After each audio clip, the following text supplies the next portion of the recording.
ഒഡീഷയിൽ കോൺഗ്രസ് ആസ്ഥാന മന്ദിരത്തിൽ അജ്ഞാതരുടെ ആക്രമണം. ഓഫീസിൽ അതിക്രമിച്ചു കയറിയ അക്രമി സംഘം വാതിലുകളും ഉപകരണങ്ങളും അടക്കം അടിച്ചു തകർക്കുകയും സംസ്ഥാന അധ്യക്ഷന്റെ ദേഹത്ത് മഷി ഒഴിക്കുകയും ചെയ്തു. വെള്ളിയാഴ്ച രാവിലെയായിരുന്നു സംഭവം നടന്നത്. ഒഡീഷ പ്രദേശ് കോൺഗ്രസ് കമ്മിറ്റി അധ്യക്ഷൻ ശരത് പട്ടാനായികിന് നേരെയാണ് അജ്ഞാതരായ അക്രമികൾ മഷിയെറിഞ്ഞത്. രാവിലെ 11:30 എത്തിയ അക്രമികൾ ഓഫീസ് അടിച്ചു തകർക്കുകയും പട്ടാനായികിന്റെ ചേംബറിന്റെ വാതിൽ പൊളിക്കുകയും ചെയ്തു. ആക്രമണത്തിൽ തന്റെ ഇടതു കണ്ണിന് ചെറിയ പരിക്കേറ്റതായും പട്ടാനായിക് പറഞ്ഞു. മഷിയും മുട്ടയും കല്ലും ഉപയോഗിച്ച് നിശബ്ദരാക്കാനുള്ള ശ്രമങ്ങൾ കൊണ്ടൊന്നും സമരങ്ങളിൽ നിന്നും തങ്ങൾ പിന്മാറില്ല.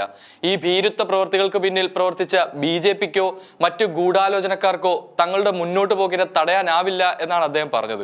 ഈ ആക്രമണങ്ങൾക്കിടയിലും ഒഡീഷയിൽ കോൺഗ്രസ് കൂടുതൽ ശക്തിപ്പെടുകയാണ്. നീറ്റ് പരീക്ഷ ചോദ്യപേപ്പർ ചോർച്ചയ്ക്കെതിരായ പോരാട്ടത്തിലും പ്രതിഷേധത്തിലും ഞങ്ങൾ ഉറച്ചു നിൽക്കും. പ്രതിഷേധം കൂടുതൽ ശക്തമാക്കുമെന്നും അദ്ദേഹം വ്യക്തമാക്കി. കണ്ണിന് പരിക്കേറ്റെങ്കിലും ആശങ്കപ്പെടേണ്ട കാര്യമില്ലെന്നും തങ്ങൾക്ക് ഭയമില്ലെന്നും കോൺഗ്രസ് അധ്യക്ഷൻ ഇതിനോട് കൂട്ടിച്ചേർത്ത് പറഞ്ഞു. സംഭവത്തിന് പിന്നാലെ പ്രതിഷേധം കടുപ്പിച്ച് കോൺഗ്രസ് രംഗത്തെത്തുകയും ചെയ്തിരിക്കുകയാണ്. ആക്രമണത്തിന് പിന്നിൽ BJP ആണെന്നാണ് പാർട്ടി ആരോപിക്കുന്നത്.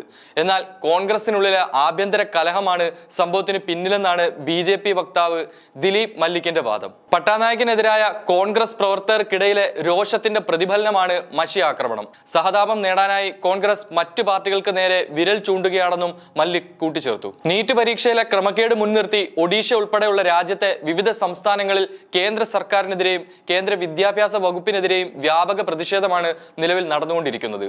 ഒഡീഷയിൽ വലിയ തരത്തിലുള്ള പ്രതിഷേധങ്ങളാണ് വിഷയവുമായി ബന്ധപ്പെട്ട് കോൺഗ്രസിന്റെ ഭാഗത്തു നിന്നും ഉണ്ടാകുന്നത്. ഇതാണ് ഇപ്പോൾ കോൺഗ്രസ് പാർട്ടി ഓഫീസ് തകർക്കാനും കോൺഗ്രസ് നേതാക്കന്മാർക്ക് നേരെ ആക്രമണം നടത്താനും ഉണ്ടായ കാരണം. നെറ്റ് വിവാദം രാഷ്ട്രീയമായി ഉന്നയിക്കാനാണ് പ്രതിപക്ഷത്തിന്റെ ഭാഗത്തു നിന്നുള്ള ശ്രമങ്ങൾ. മെയ് 5-ന് നടന്ന ദേശീയ മെഡിക്കൽ പ്രവേശന പരീക്ഷാ നടത്തിപ്പിൽ സുരക്ഷാ വീഴ്ചകൾ ഏറെ ഉണ്ടെന്നാണ് റിപ്പോർട്ടുകൾ പുറത്തുവരുന്നത്. പരീക്ഷ നടക്കുന്ന മുറികളിൽ 2 CCTVകൾ നിർബന്ധമായും വേണമെന്നാണ് ചട്ടം.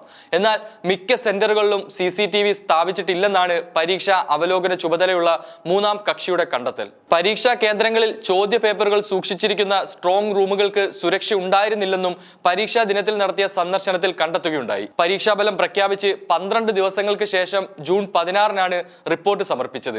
പരീക്ഷാ കേന്ദ്രങ്ങളിൽ പരീക്ഷയ്ക്കിടെ നിഷ്കർഷിച്ച മാർഗനിർദ്ദേശങ്ങൾ പാലിക്കുന്നുണ്ടോ, പ്രഥമ ദൃഷ്ട്യാ ക്രമക്കേടുകൾ നടക്കുന്നുണ്ടോ തുടങ്ങിയവ കണ്ടെത്താനാണ് പരീക്ഷാ നടത്തിപ്പുമായി ബന്ധമില്ലാത്ത 3-മതൊരു ടീമിനെ ചുമതലപ്പെടുത്തിയത്. പരീക്ഷ നടന്ന മെയ് 5-ന് രാജ്യത്തെ 4000-ത്തിലധികം പരീക്ഷാ കേന്ദ്രങ്ങളിൽ 399 കേന്ദ്രങ്ങളിലാണ് ഇവർ സന്ദർശനം നടത്തിയത്.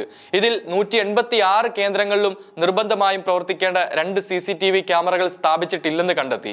പരീക്ഷാ കേന്ദ്രങ്ങളിൽ സ്ഥാപിച്ചിട്ടുള്ള CCTV ദൃശ്യങ്ങൾ തത്സമയം നീറ്റ് നടത്തിപ്പ് ചുമതലയുള്ള ദേശീയ പരീക്ഷാ ഏജൻസി ആസ്ഥാനത്തുള്ള സെൻട്രൽ കൺട്രോൾ റൂമിലേക്ക് കൈമാറണമെന്നും വിദഗ്ധ സംഘം നിരീക്ഷിക്കണമെന്നുമാണ് ചട്ടം. 68 കേന്ദ്രങ്ങളിലാണ് ചോദ്യ പേപ്പർ സൂക്ഷിച്ച സ്ട്രോങ് റൂമുകളിൽ സുരക്ഷാ ജീവനക്കാരില്ലാതിരുന്നത്.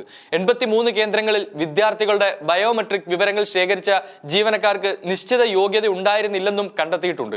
നീറ്റ് പരീക്ഷയിലെ ക്രമക്കേട് സംബന്ധിച്ച് വ്യാപക പരാതികൾ ഉയർന്ന പശ്ചാത്തലത്തിലാണ് പരീക്ഷാ നടത്തിപ്പിൽ വീഴ്ചയുണ്ടായെന്ന റിപ്പോർട്ടും പുറത്തുവരുന്നത്.